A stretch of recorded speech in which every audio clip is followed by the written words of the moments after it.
all of those are going to survive. When they're hatched, they're already 2 foot long, which is about the size of most of our adult native snakes.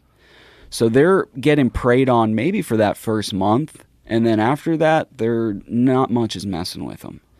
And they grow very, very quick. And it's mostly birds prey on them? Yep, birds, owls, stuff like that. Sometimes alligators a little bit, but pythons are eating alligators more than alligators are eating pythons. So what is their primary food source now? Right now, rats, Everglades rats, there's a lot of rats out there, and alligators, I would say. They've wiped out most of all the other mammals. And, they're working on our wading birds for sure. But I've been seeing them eat a lot of alligators. So that's probably their primary food source. Yeah. Wow. Which honestly, this may sound bad. I'd rather them be eating the alligators than anything else. We got plenty of them. They're not going to wipe out the alligators by any mean. Right. But they will wipe out everything else. We're 90 to 99% of our small fur-bearing game in the Everglades has been wiped out by pythons, and that is real. That is real. But so deer, like if you want a deer hunt, this is small fur-bearing mammals. So this is like raccoons, marsh rabbits, raccoons, otters, things along those lines. Our deer are wiped out as well. Our deer populations are in a fraction of what they used to be, and that's because of large pythons, our water management, and panthers for sure. So everything's really kind of struggling. What about black bears? Oh yeah, we got black bear down there. The black bear, I don't know. I don't think they're getting affected by too much other than the water. So the water is a primary concern of yours. It seems like absolutely. That's the big one, huh? Absolutely. And a lot of it's agriculture, a lot of it's fertilizer, pesticides. Yeah, we have very high mercury levels in our water. That's why actually a python over 10 foot in length really you shouldn't be eating. Its mercury contents will be dangerous high. And that's the Shouldn't same. be eating. People are eating pythons?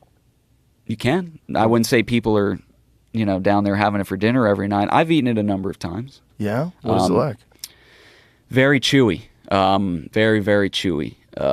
I'm no chef by any means. I think if you knew what you were doing and you were able to get it really tender and nice, it wouldn't be too bad. Like sous vide or something? Yeah.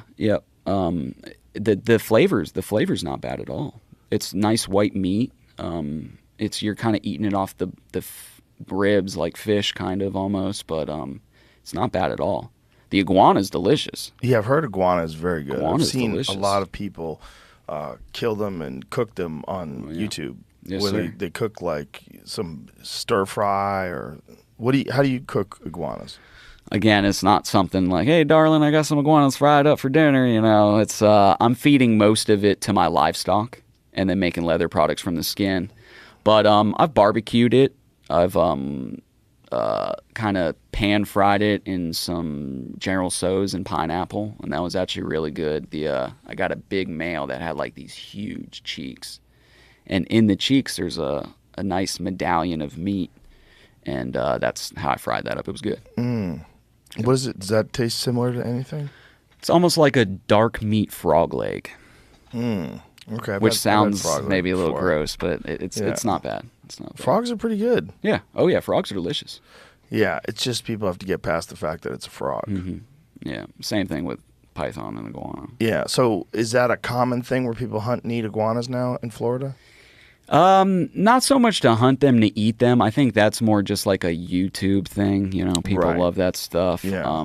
It's more so you have people hunting them because it's fun. It is. It's a really fun thing to do. I do guided hunts for it, and I do guided hunts for just about everything in Florida. And I always say, I've never seen people have so much fun as I do on these iguana hunts.